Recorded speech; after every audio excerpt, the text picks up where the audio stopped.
Hungarian goulash for me brings back the most heartiest of times that I enjoyed in London.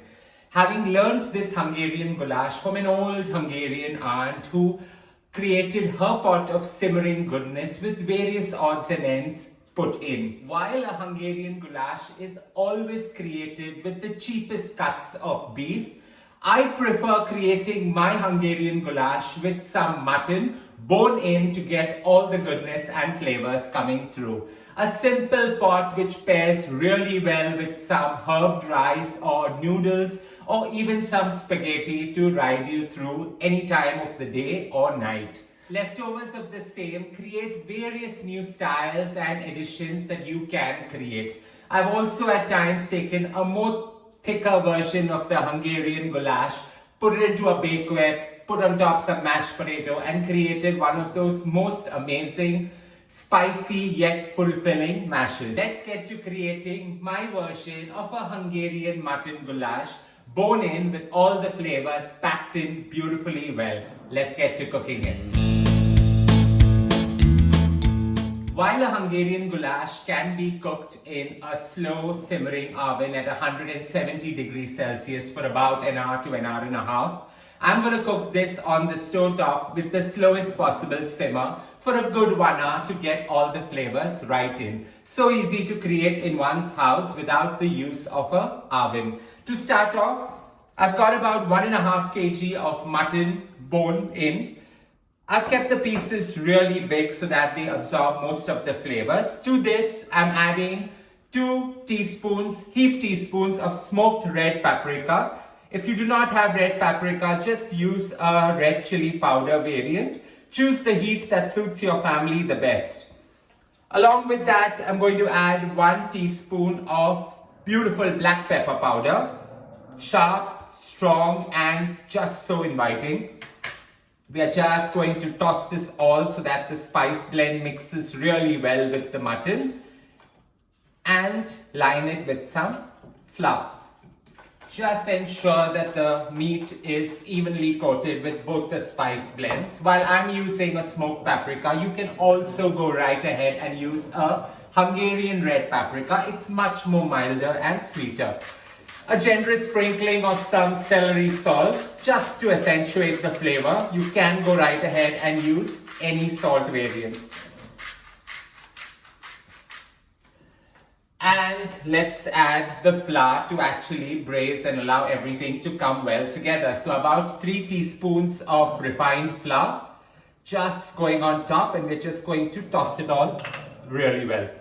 Some more tossing just to ensure that there is a veil of goodness coming through with the smoked paprika, the pepper and the salt with the light blanket that the flour gives the meat. All this gets very appealing with everything coated really well.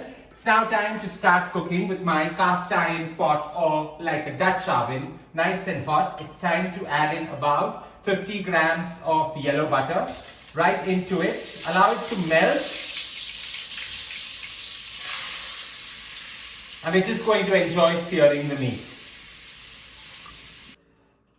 Always sear meat when the fat is nice and hot so that it sears really well. And you can do it in small batches like how I'm doing it. I'm going to divide this entire batch into 2 parts and do it. Though creating quite a balancing act out here, nonetheless. The most crucial part of this entire dish is searing the meat and allowing the meat to get most of its caramelization and char right at this moment. You take out this part and add the next batch right in. And don't forget to enjoy the flavors that you experience coming right out of this pot. Searing the last batch is extremely important to scrape off all the char that has settled down at the bottom because it just adds to that overall appeal of the dish.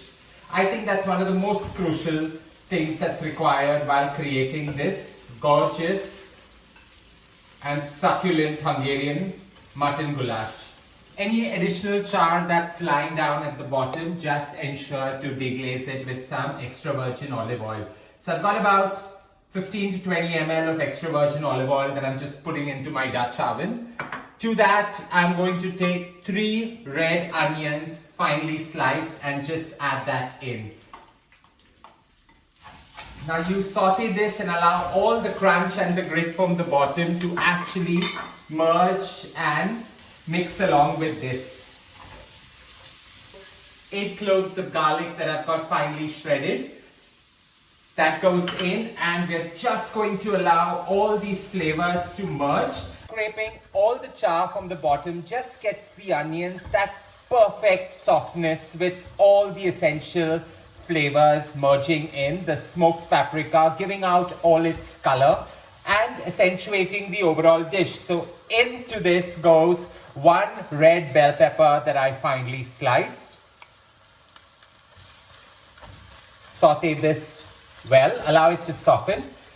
You want some color in this Hungarian mutton goulash, so 1 green pepper finely sliced. Allow all of this to saute and get a little bit of softness, but at the same time hold its necessary crunch. The onions and peppers getting that perfect blend and allowing most of the absorption of the smoked paprika and the pepper that was left behind in the char. It's now time to add this gorgeous paste, that's the tomato paste. While I'm using tomato paste, which is readily available, you can go right ahead and use some puree as well. So about a cup of tomato paste. It's more concentrated, more sharper, and just brings everything together. Having hounded my Hungarian friend's mother for way too long to understand what's her secret that makes her Hungarian mutton goulash so unique, I finally got it. It's a generous sprinkling of some nutmeg. So about 1/4 teaspoon of nutmeg is all that goes in to bring every flavor together, allowing most of the ingredients to marry and pair well with each other. A minute of enjoying the sheer fragrance that nutmeg brings to this entire dish. In goes the seared mutton. Mixing everything together is by far one of the best experiences you can have because the flavors just go so well together, and the nutmeg is that secret ingredient, and it can be quite a star when you create this out because while it's there, nobody can quite put a finger on it to figure out how is your Hungarian goulash different from the rest. Just allow everything to merge and cook for about 4 to 5 minutes before adding another great twist to this classic. Dealing with the brightest red of colors out here, and the smoked paprika just does perfect justice to this goulash.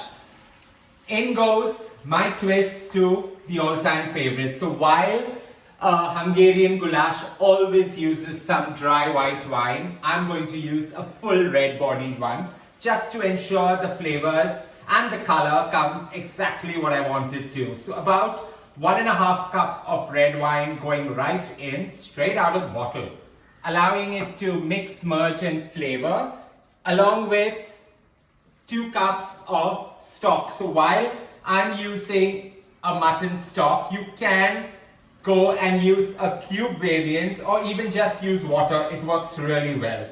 So about 2 cups of stock going in, and we're just going to let this pot of goodness simmer to perfection.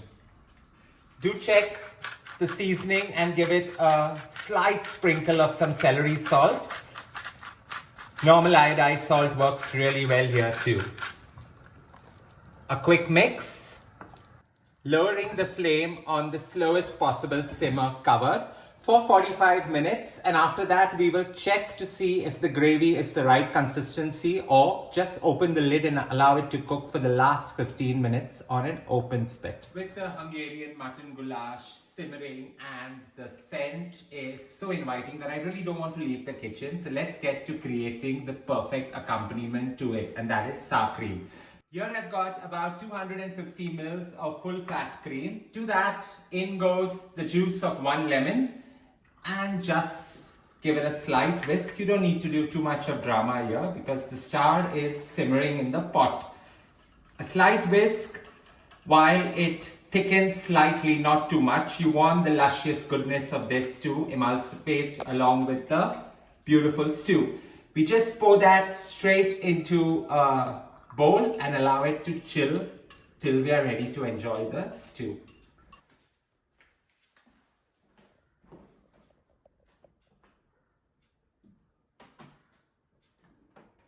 With this Hungarian mutton goulash simmering to perfection for a good 1 hour, the flavors are so scented and the nutmeg gives that additional tinge right at the end.